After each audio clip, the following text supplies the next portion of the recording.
So in this video, I just kind of wanted to recap my first solo game of Global War 36.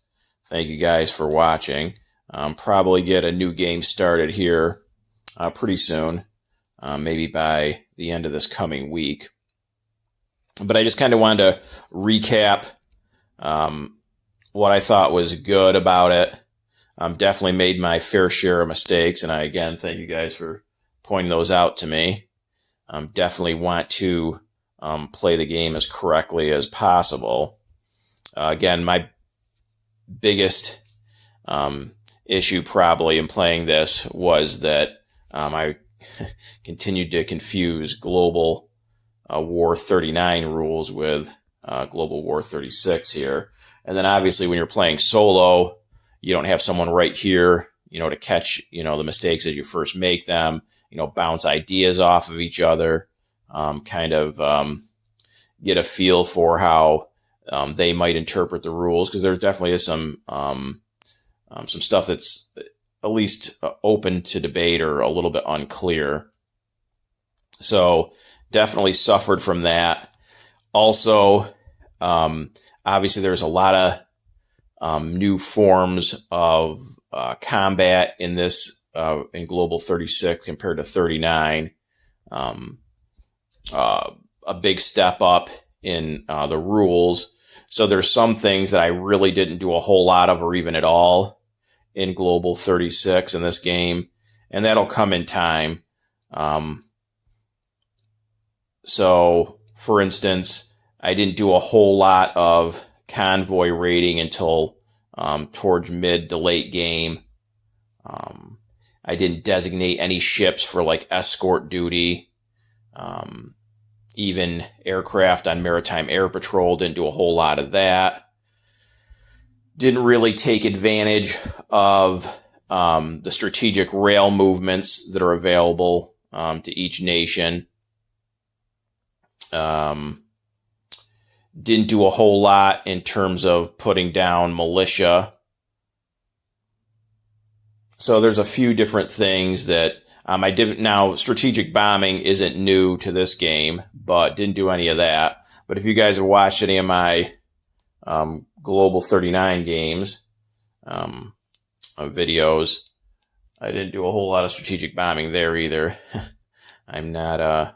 Not that it can't be extremely effective. It definitely can be, but I've never really engaged in a whole lot of strategic combat, or strategic bombing.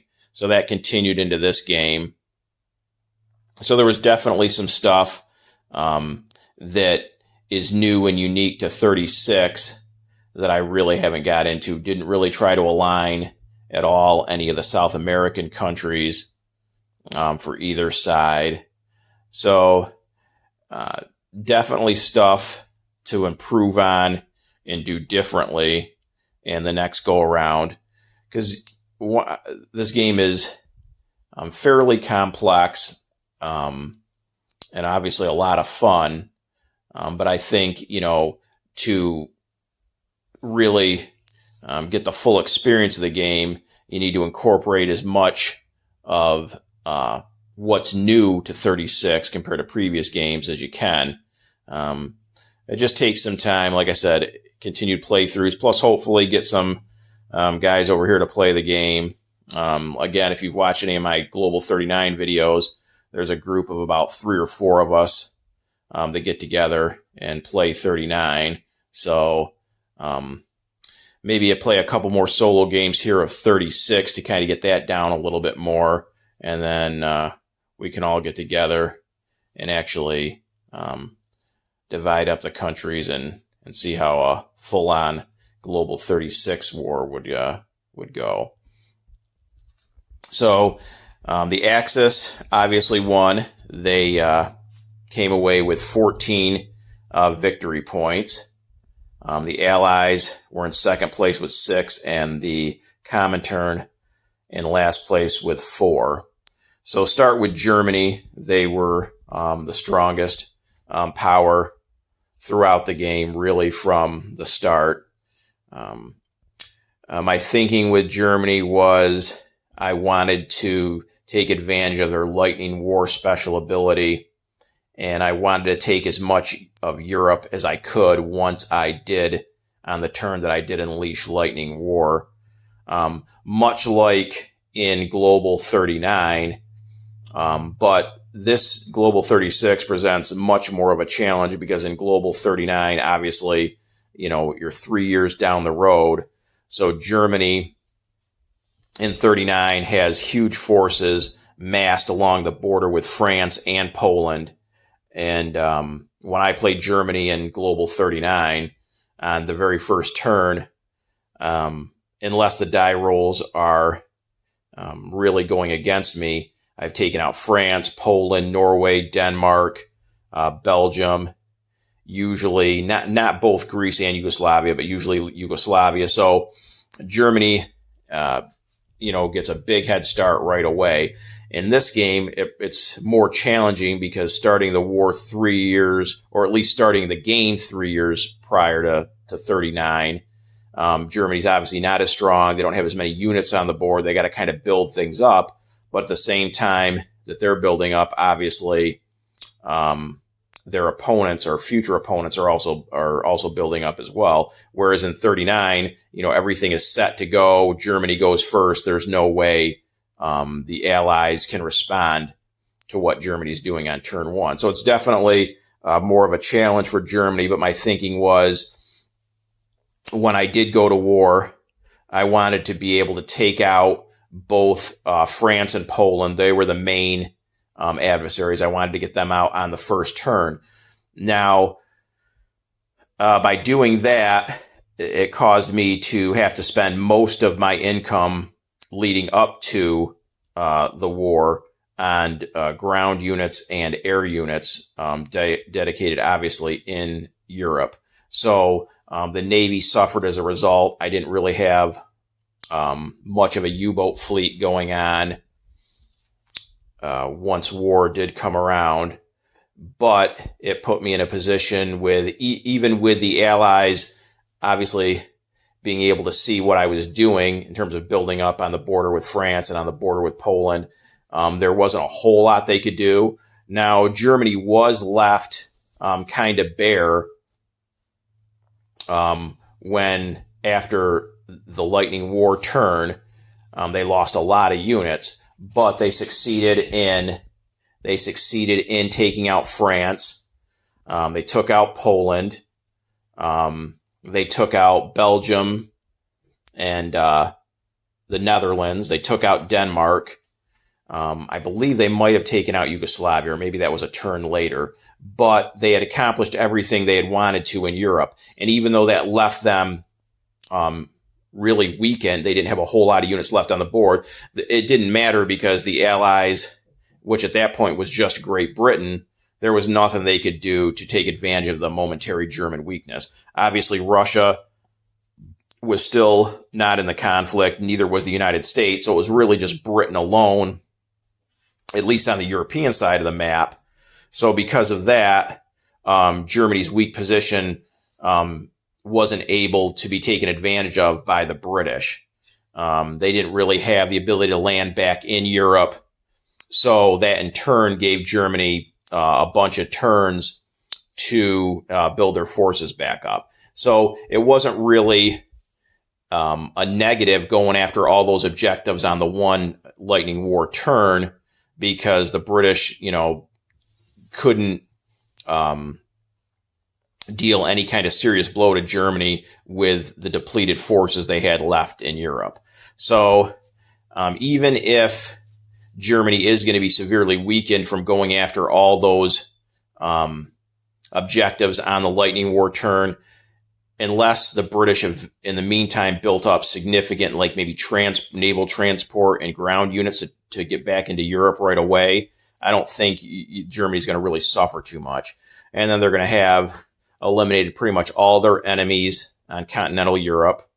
They're going to be getting all that income from all those territories. So they're going to be able to build back up pretty quickly. So that was my thinking with Germany initially. And just build up enough of a defense, maybe one stack of men here in Paris that could then respond to any possible landing by the British. So Paris obviously is adjacent to all these remaining French territories. So if the British land anywhere in the coast of France, they're initially going to succeed. But then on Germany's next turn, they can counterattack if you've got strong forces in Paris because they're adjacent to whatever territory the British landed in. And so that was basically the defense of Western Europe. Everything else was concentrated on a future conflict with the Russians. So Germany started building up units, sending them to the future Eastern Front. I thought that was interesting. Again, in Global 39, more often than not, at least in the games that I've played, Germany has succeeded actually in taking out the Russians and taking Moscow. I think there was maybe one game of like the 6 or so that we've played so far that Moscow didn't fall. In this game, it was getting close. I mean, as you can see, the Russians are pretty much backed up into Moscow, but we're 22 turns into the game. So, and Russia's still, fairly formidable, at least in terms of what they have in defense of Moscow. So Germany didn't quite make the territorial gains into Russia that I've experienced in most of my 39 games. And again, I think this is the challenge of starting the game earlier. So as the Russians, you've got, by the time Germany gears up for war and deals with, the Western Allies and Poland, you're talking, it's probably at least 10, maybe 12 turns into the game. So that's given Russia quite a long time to, maneuver some of their units around on the board, place them exactly where they want so that the Germans, it inflicts the minimum damage from the first German assault into Russia. And also just gives you time, all those turns to spend income to build up force to counterattack the Germans. Now, granted, the Russians don't have nearly the income unless you're getting really good die rolls when you're rolling for your income at the end of each turn as Russia. But still, nonetheless, 10 turns worth of even an average of 10, 12, 15 IPPs a turn, you're going to be able to build up some substantial forces so that when Germany does come in, you've got the ability to resist for quite a while. And that's what happened in this game. Leningrad, for instance, went back and forth for, 3-4 turns in a row. Even down in southern Russia, the Russians pushed the Germans all the way back into Romania a couple of different times. And that's another thing that's different. In 39, you're able to build a major factory in Romania, and I always do that as Germany. As soon as I activate Romania in Global 39, the next turn after that, I'm putting a major factory down in Romania. So that way, I've got a major factory right on the border with the Soviet Union. So you're already able to get units into Russia very quickly. In this game, it's only a minor factory that's in Romania, and you can't upgrade that beyond the minor. The only kind of upgrade to it is a minor factory produces 1 unit. If you gain the technology improved factories, then that'll produce 2 units. But that's it. So every other factory for Germany is several territories away from the border with the Soviet Union. So even if you're putting down stuff, maxing out these factories each turn, it's then going to take them a couple of turns just to get to the border with the Soviet Union. And if you've pushed into the Soviet Union, you've defeated the border territories and are into, say, the next line of territories, then it's going to take those units that you're dropping down in those German factories even that much longer to reach the actual fighting. So that, again, gives the Russians time to kind of delay and counterattack here and there. So I think this game, again, presents more challenges for Germany as far as defeating the Soviet Union. Now, obviously, if this game would have gone on, it looks like Germany would have done that, but it would have taken them way longer than I've normally seen it in other games. So I think playing Russia can actually be more fun and a little bit more interesting here in 36 than in 39. I wouldn't mind taking on the role of the Comintern and see if I can actually not only defeat the German invasion, but actually start pushing back into East Europe. I've yet to see a game, even the one game in 39 when Moscow didn't fall, I've yet to see a game where the Russians actually make their way to German territory. They never make it to Berlin, at least in any of the experiences I've had. So I think overall Germany had a sound strategy.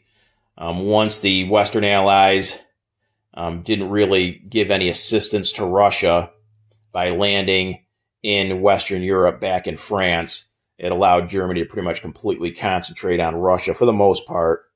And even though it didn't spell the actual capture of Moscow, it pushed the Russians back and allowed Germany to really have a free reign in Russia as much as they could.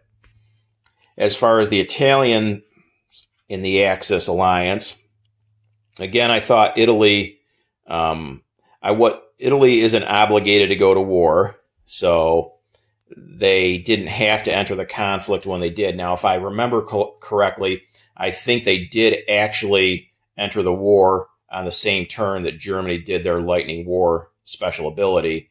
But that was just because of some really good targets that the Italians had in the Mediterranean. It gave them a chance to take out either all or most of the British fleet in the Mediterranean and kind of go on the offensive here into Western Egypt.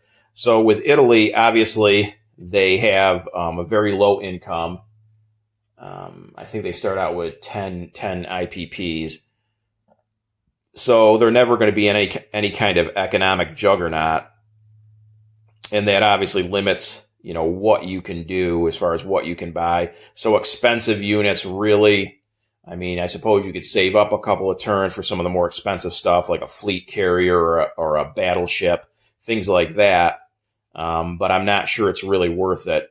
Also, even though the Italians start out with a fairly strong navy, it's between the British ships and the British planes that usually are somewhere here from Gibraltar to North Africa. They're usually able to take out the Italian fleet. So I decided as Italy that I wasn't even going to pretty much bother with the Italian Navy once the initial ships that they start the game with were destroyed, and I instead concentrated on an air force. And I think at the height of their air force, they had about 8 fighters and 6 tacticals on the board at the same time. So, and I thought that was a good idea. Obviously, the Mediterranean isn't that large of an area. You're flying from bases in northern Italy where there's an airfield, so you get the extra movement bonus there. And they can pretty much strike anywhere from west to east Mediterranean, anywhere here in North Africa. So that Air Force could pick off British or eventually U.S. ships that ventured into the Mediterranean. They could also assist with their ground units in North Africa. So I thought that was pretty good on Italy's part, concentrating on an air force. And it did succeed on a number of occasions in taking out British and American fleets that had a bunch of transports attached to it. So the Allies were never able to land in Italy itself, and really never threatened either Rome or northern Italy, because every time the Americans, for instance, came over with a fleet of transports, or the British came into the Med with those transports, the Italians were able to use their significant air force to take out all those transports. They also did have help from the Germans. There were a couple of turns where the Germans sent down significant air assets into the Mediterranean to assist in taking out the Allied ships. But I thought that was pretty good on Italy's part. But as you can see, again, we're in late game here, and Italy's basically confined just to Italy itself. They're down to $9, not counting bonuses. So I think it's difficult to make Italy a serious, viable partner in the Axis alliance. Obviously all the heavy lifting is pretty much going to be done almost exclusively by Germany, at least in the European theater here. But Italy did contribute where they could. They actually did get 3 victory points for the Axis. So not too bad. As far as the Allies in the European side, both the United States and the British were fighting alone for quite a while. The U.S. actually had some bad rolls and didn't get into the game until, I want to say, around turn 13 or so, maybe. So that really presented some problems for the British, especially once Germany took out all of their allies on the continent. Britain really didn't have a lot of options, so they decided to go more for North Africa and try to push back the Italians. And it was a seesaw battle back and forth for a while. The British did lose Cairo for several turns, but as you can see, by the end of the game here, all of Africa and the Middle East is under Allied control. So that wasn't a bad strategy for the British. It was kind of forced on them. Again, Germany was too strong in Europe for them to land back, especially trying to take on the Germans by themselves. As far as building up a fleet and getting back into Europe, maybe later in the game, there were a couple of turns where I thought about it, but the Germans, for significant portions of the game, had a bunch of tacticals and fighters based in Western Germany. So I would say upwards of about 8 apiece.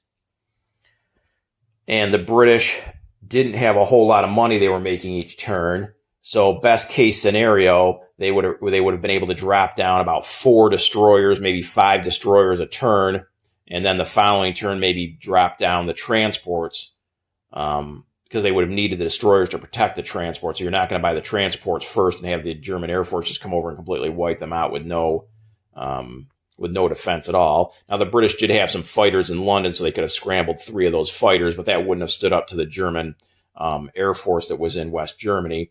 And even with putting down some destroyers, it would have just been difficult. The Germans would have pretty much came over and taken out whatever naval assets the British put down on any given turn. And again, they weren't able to put down enough naval units in one turn to dissuade the Germans from doing that. So the British really were never able to build up a fleet that could even threaten to land back in Europe. The United States, they helped out. I would say that it was probably about a 60-40 split in terms of 60% of their income was going to the Pacific and 40% in the Atlantic here. They obviously, as you can see in North Africa, they helped out greatly. There's significant American ground units in North Africa, so they succeeded in helping push out the Italians, so that was good. They also had went ahead and built up some units here off of the coast of Washington, and they did that on several different occasions, but again, not really so much to threaten Europe, which could have been a mistake on the Allies' part, but mostly to land back in North Africa. They kept trying to get transports over to pick up the men that were stranded in North Africa to try to make an assault into Italy itself.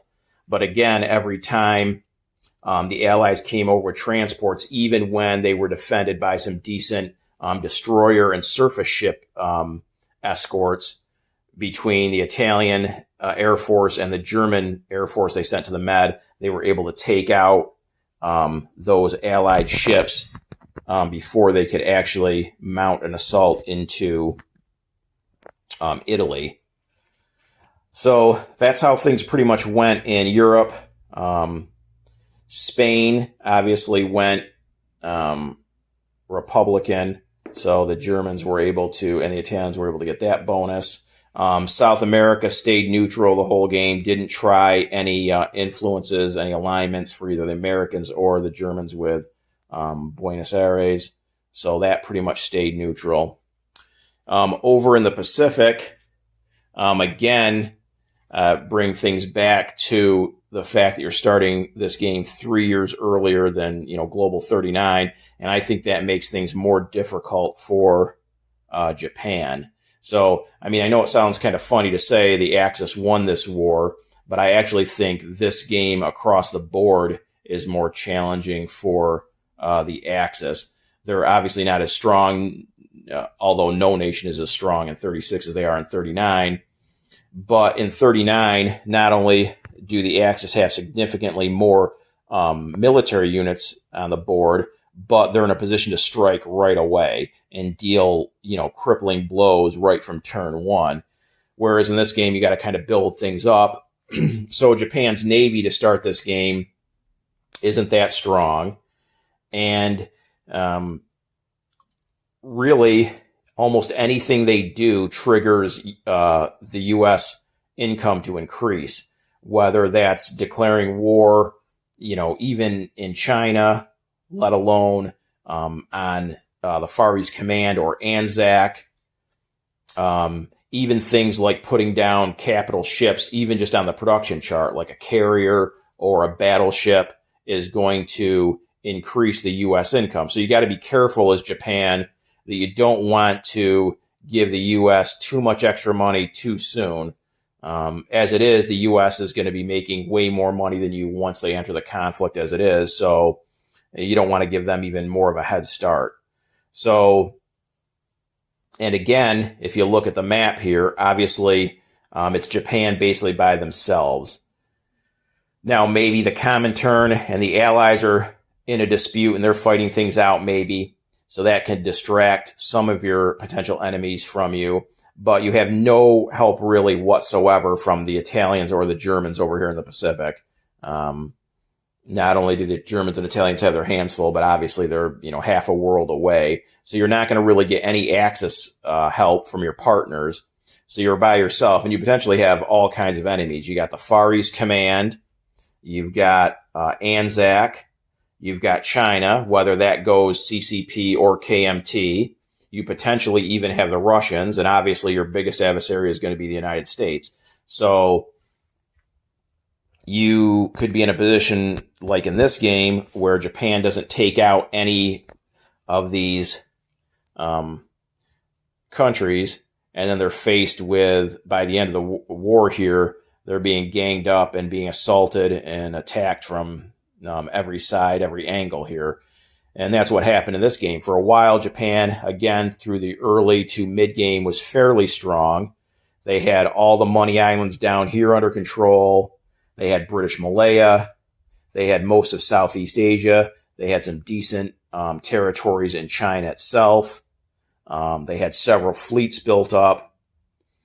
They were doing pretty good, bringing home, I believe they got up into the 40s in terms of IPP value. And then on top of that, the bonuses. So they were bringing in 50-something dollars a turn and doing pretty good for themselves. But the biggest mistake with Japan was they didn't concentrate on, let's say, taking out one adversary to start the game. They kind of just they did a little bit of damage in China. They came down, took the Money Islands. They were engaging in naval combat with the Far East Command and ANZAC. And for a while there, they had both ANZAC and the Far East Command pushed back to Calcutta and Sydney and really doing pretty much nothing. But they didn't completely take out any of their opponents. And then by the time the U.S. got into the conflict and spending as much money as the U.S. was on naval units in the Pacific, Japan then really had to start worrying about the U.S., which gave some breathing space both for the Far East Command and ANZAC to kind of rebuild their units. And as you can see at the end of the game here, most of the Money Islands are now under ANZAC and Far East Command control. All of China, minus a couple of vacant territories, is completely enemy occupied. Even all of the original Japanese territories in mainland Asia are all under CCP control.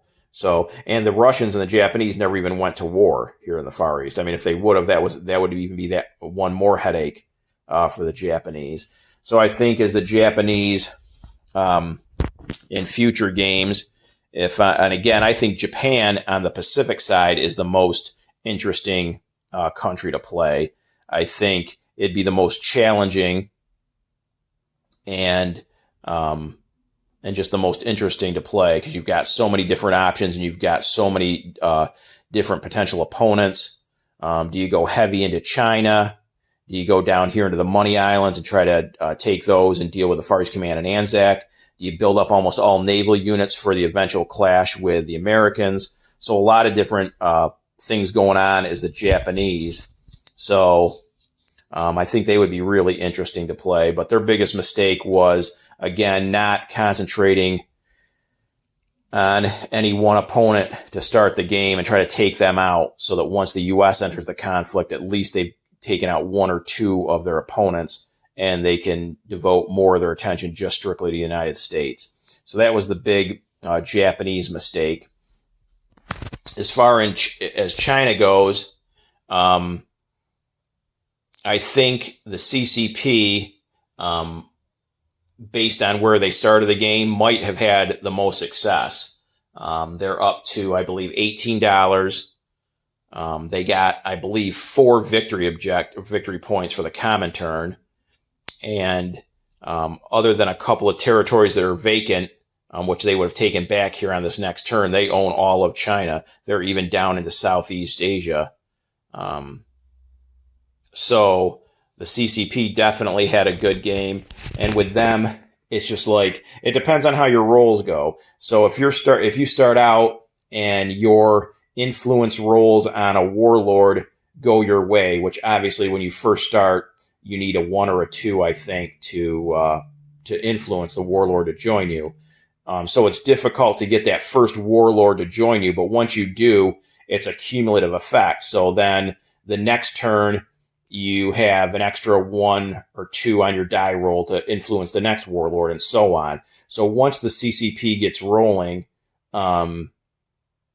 it's really hard for the KMT to stop them because you're getting all these warlords to join you. You're gaining all of their forces. Then obviously you're gaining their territory, putting you in more advantageous positions to take out the KMT forces. And that's what happened in this game is the CCP got lucky early on in the first couple of turns with their warlord influence rolls. And it just snowballed from there. And they were able to slowly take over all of China and not only take out the KMT, but again, as you look on the board, the Japanese have been completely expelled. So the CCP definitely had a good game.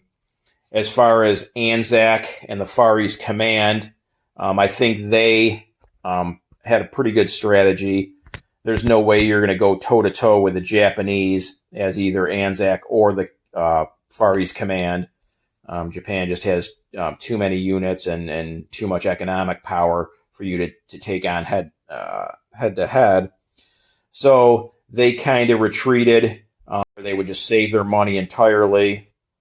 And then go ahead and just hopefully stick around long enough for the Americans to get in the conflict. And that's exactly what happened.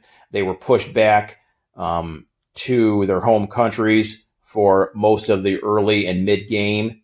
But they, again, held on long enough and resisted any kind of invasion from the Japanese so that once the Americans got in and started taking away a lot of Japan's attention, they were able to kind of be resurgent. And again, if we look at the South Pacific here, both Far East Command and Anzac are in possession of almost all the Money Islands. And they're both collecting with bonuses like around 15 IPPs a turn. So I think that's pretty much, again, just from the limited experience I have, that you want to do with Anzac and the Far East Command. You just want to kind of hang around. That's it,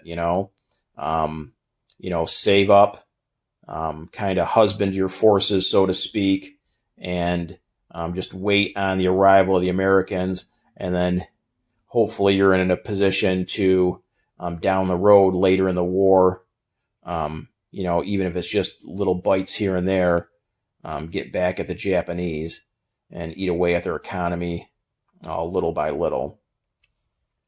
So that was basically overall the game itself. And, I really enjoyed it. Again, some of the rules are a little unclear, could go a couple of different directions. And I just wanted to touch on a couple of things that I'm not sure about the rules exactly, or just kind of things that, maybe I would do differently. I'm not really a fan of house rules. I like to, play the game out of box just the way the rules are written. Once you start getting into house rules, obviously you need to do things balanced, but you can really throw off the balance of the game depending on what kind of house rules you use, and are you applying them to just one side or whatever. So one thing, and I set up this little battle here, so this isn't how things ended here in Stalingrad. So I put those on the board just for the purposes of this little demonstration, so to speak. So, for instance, in the rules, and let me go and read that section of the rule book real quick. So it says, in relation to factories. So a zone can hold more than one factory. The turn a factory is built/captured, it cannot produce any units.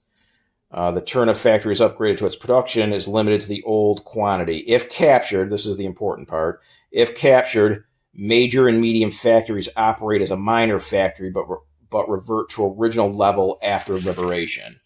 So, unless I'm reading that wrong, so let's take a look here at this battle for Stalingrad. Okay, so let's say right now we've got 3 Russian cavalry. Let's say this stack of German tanks was to move in. They take Stalingrad. Okay, so now you're going to take this major factory off for the Russians and replace it with a minor German factory. So the Germans now can produce 1 unit starting on the following turn in that minor factory. So that seems pretty self-explanatory. Now, let's just say, and that could be for a couple reasons. I always interpreted it as far as downgrading the factory from a major or a medium to the minor. It kind of represented the combat that occurred in that territory. So obviously there's going to be a lot of destruction. You're killing off whatever unit your opponent has in that territory. And to me, it signified the damage that factory received from the combat that occurred in that territory. So obviously, the factory, whether it was a major or a minor, wouldn't be after the conflict in that territory ended, wouldn't be producing at the same level it did before. So that kind of represented downgrading the factory to me from the major or the medium to the minor. Another thing is you're not allowed to build medium or major factories outside of your home country. And that makes sense too. You don't want to, again, we're using the Germans as an example. You don't want them to come in, take a Russian territory that has a major factory. The major factory survives, and then now you can start putting down 5 or 8 units per turn if you've got the improved factory technology. So I understand why you're not allowed to build a major or a medium outside of your home country. So that would be the reason why the factory gets downgraded to the minor. Okay, so that part is, again, pretty clear and makes sense to me. But then let's say the Russians counterattack and they take out the German tanks, and now there's 3 Russian cavalry left there, or whatever the Russian units would be. You now take off the German factory, obviously, because you have liberated the territory. And then, according to the rules, it says, again, if captured, major and medium factories operate as a minor factory but revert to original level after liberation. So according to that, you would then put the major Russian factory back on the board there. I don't really think that, I don't know, I'm just not really thrilled with that rule, because it doesn't say, because it's not costing the Russians anything to put, and it's not just the Russians, this applies to any country. It's not Russia specifically. We're just using the Russians as an example. But so now, at no cost to the Russians, they liberate the territory, and now that minor German factory now magically springs back up as a major factory or a medium, whatever it was originally. And I don't know, to me, that just doesn't seem right. I'm all for the Russians being allowed to rebuild that factory from a minor to a medium or a major, whatever they want to do. But I think they should have to pay for that. Again, I think you're representing, when the Russians come back and liberate the territory, now you've seen even that much more combat in that territory, that much more damage. You've killed off all the German units there, that much more damage to the infrastructure and the factories that would have been there. So why should the Russians, or any other country for that matter, just at no cost to them, be able to, place whatever the original factory was back in that territory? So I'm not real thrilled with that. I think that should be something that the country who liberates that territory, they have to pay to put a factory back down there.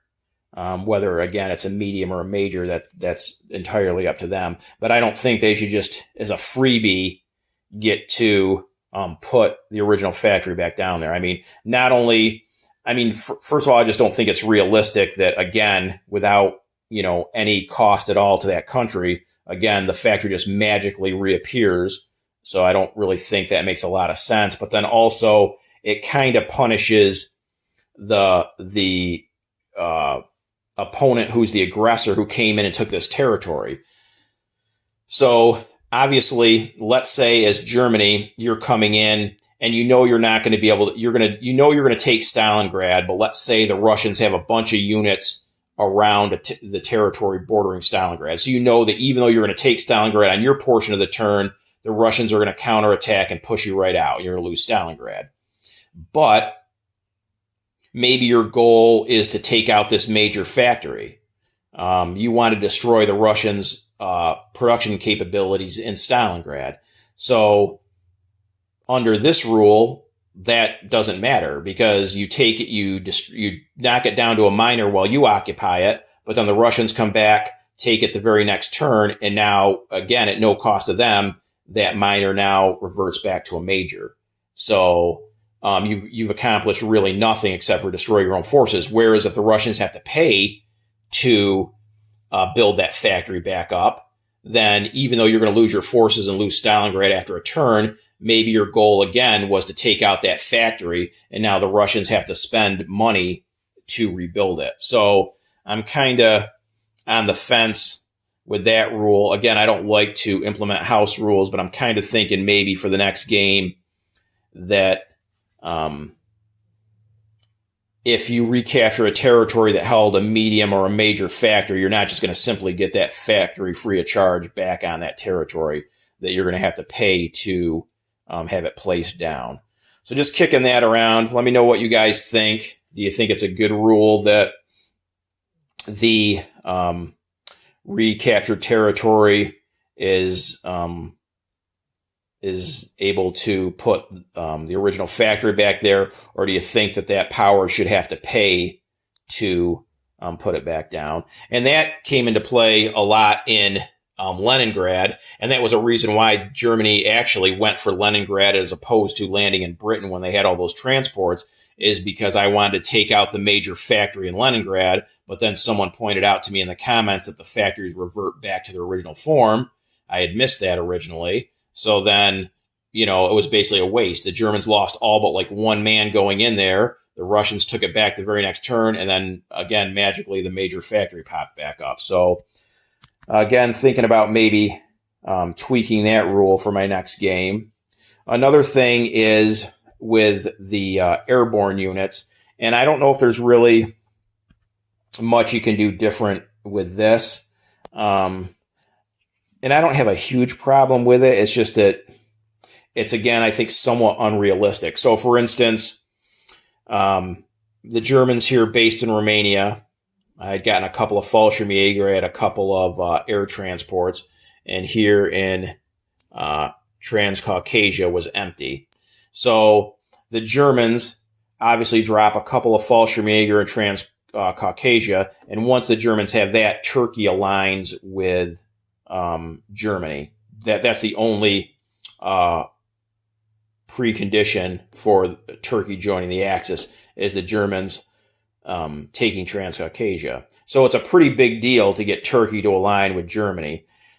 And my whole issue, not with that specific scenario, but just with Fallschirmjäger or airborne units in general, is that if you look at the history of World War II, some of the major airborne operations in the war, like specifically the German invasion of Crete, or Operation Market Garden, the British and American attempt to take the bridges, Nijmegen, Eindhoven, Arnhem, in the Netherlands and Holland. Paratroopers were very lightly armed. Obviously, you're dropping behind enemy lines. They would drop with canisters that had weapons in it, but most of their weapons were light arms. They didn't have a lot of supplies with them. So they were dependent on ground units or reinforcements reaching them quickly. They could initially take territory, but they're not going to survive on their own for very long. So, at little risk to Germany and at possibly great reward aligning Turkey, you can drop a Fallschirmjäger in Transcaucasia if it's empty, and there's no repercussions for the Fallschirmjäger at all, as long as the Russians don't counterattack. That Fallschirmjäger has now occupied that entire territory, which isn't. I just don't think it's very realistic that they're going to be able to take a major land zone like that on their own without reinforcement. Again, if you look back to the Battle of Crete, the Fallschirmjäger initially landed in Crete, parachuted in, but they had to quickly take an airfield on Crete so that the 5th Mountain Division can be flown in to reinforce the paratroopers as well as bring in supplies. And even then, it was a close-run thing that the Fallschirmjäger succeeded. So if they wouldn't have taken airfields in Crete to allow the 5th Mountain Division to come on in, the paratroopers would have been wiped out. And same thing in Market Garden. The British 30th Corps was the ground component of that operation. They were supposed to, make a corridor all the way through to the paratrooper landings. And they did succeed in reaching the Americans and the British, but the last British objective, Arnhem, they didn't reach in time, and the British paratroopers had to surrender and retreat. And that just again goes to show you that paratroopers could maybe seize initial objectives, but there's no way they're going to hold them on their own. So, and what I'm talking about with that is, so again, using this as an example, if I drop a Fallschirmjäger in Transcaucasia, take that territory, and again, that's a large landmass for paratroopers to take to begin with. But then, if the German ground units are nowhere near it and can't reinforce it, I don't know. It just seems to me that it's not quite, realistic that paratroopers on their own, not necessarily that would be able to take the objective initially, but to be able to hold it. Now, obviously, the Russians can counterattack and completely kill the Fallschirmjäger anyways, but just for the purpose of the fact that the paratroopers are going to be lightly armed, not have a lot of supplies, I don't know. And the reason why I think it's kind of a big deal is just because it's so easy to do, not just for Germany, but whatever country is buying the airborne units, and they get such a great benefit out of it. If it wasn't something that was easy to do, or you didn't get a substantial benefit out of it, then it wouldn't really be such a big deal. But again, not just dropping units into Transcaucasia and aligning Turkey, but just anything. It could be late in the war, and a territory could be undefended. Maybe it's worth a lot of IPPs. Maybe it's part of a victory objective, and now you just simply buy an airborne unit and drop it in there. It's yours, and now that maybe tilts the balance of the game. So I don't know. I mean, I'm probably overthinking that part of it. I mean, it is just a board game, not actual war. So probably overthinking on that one. But I don't know. I'm just kind of like on the fence in terms of, yes, it's fine having paratroopers initially seize the objective, but I don't know. I'm not sure what kind of rule you'd implement as far as like maybe if they're not relieved within a couple of turns or something like that, their combat effectiveness diminishes. I'm not really sure. But I mean, that's something that could definitely switch the balance of power at relatively low cost. Another thing is, and it's not, again, it wasn't just in Transcaucasia. It could be in Berlin. Like for a lot of the game, Berlin was lightly defended. Maybe the British buy a bunch of commandos and they drop, commandos in Berlin. Okay, so now, you've taken out the German capital. And again, I understand if you want to guard against that, then, build up defenses. But how realistic is it that, British paratroopers would land in Berlin, and if they're not relieved by any ground forces, that they're going to be able to survive in the heart of Nazi Germany in Berlin on their own? So I don't know. I'm just kind of like just kicking around ideas about the use of paratroopers in the game. And finally, the last thing I wanted to touch on was, and there was a lot of comments back and forth on this, was the convoy raiding and the maritime air patrol for submarines and whatnot. So that really was also something where I was kind of like, I wasn't really sure. So for instance, again, I set something up over here. So you've got a stack of German subs in this sea zone that has 2 convoy routes. So in Global 39, for instance, destroyers can pair up one-on-one to take out submarines. So to take out this stack of German subs, all I would have to do if this was Global 39 is buy a stack of destroyers, bring them over, and take on the subs. But in this game, and let me find the passage real quick. Let's see, where was that exactly? No, I probably won't be able to find it in time. Okay, so under the submarines, it says, this effectively means that to kill submarines, you either have to wait for them to attack and reveal themselves, obviously, kill them during convoy raiding, or hunt them using your aircraft on maritime air patrol paired with destroyers. So the aircraft, if it wasn't a one-on-one pairing with the destroyers, then I put this British plane there. So let's say that plane's on maritime air patrol. These German subs then would be in danger of being attacked by destroyers or the aircraft itself, whatever the case may be. But since the aircraft only pair one-on-one with the destroyers, I could bring in a stack of 10 destroyers here, and since there's only one aircraft on maritime air patrol, you're only going to spot one of these subs. So the rest of the subs would be able to continue, I assume, to convoy raid. So based on that, I'm not sure why Germany would send a single sub into a sea zone to convoy raid when, an aircraft and a destroyer could take it out. Whereas if you move a stack of German subs in there, unless the Allies are devoting, now more than one aircraft can be on maritime air patrol in a sea zone. So theoretically, the Allies could devote, say 10 aircraft for one sea zone. But again, I really don't think that, the British for sure, and even the Americans, once they get in the conflict, are going to have the resources to devote, 5, 8, 10 aircraft to a single sea zone to take out all those German subs.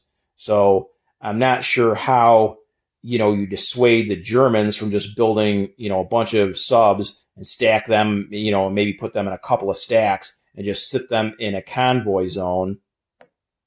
And even if it's a zone that has an aircraft on maritime air patrol, you're still going to, only lose a sub a turn, again, unless you're devoting more aircraft to that. Now, the one exception to that is they also said ships on escort duty. So that was something that I read a little bit later after some of the questions that got asked. So, I suppose that to kind of counter act that from the Germans, you can designate surface ships as escort, and they were able to attack the German submarine fleet as well.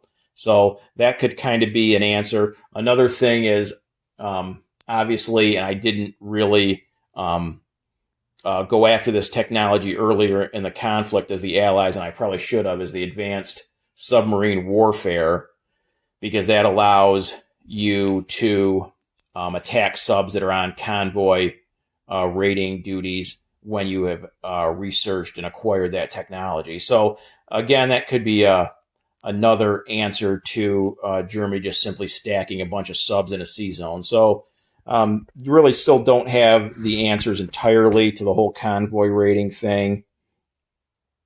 Still a little bit unclear, but I guess from the questions that got answered or asked earlier, it's a combination of, possibly to, counteract the Germans just putting a bunch of subs in a single sea zone. You really have, 3 options as the Allies. You can devote more aircraft in that sea zone on maritime air patrol. You can acquire the anti-submarine warfare technology, and you can assign surface ships as escort duty. Now, obviously, that takes them away from engaging in other normal combat, so there's a price to be paid for that, but at least that way, having ships on escort duty, they can deal with a submarine menace. So, probably didn't answer everything completely as far as the convoy rating goes. Again, if you guys... how do things go in your games as far as the convoy rating goes?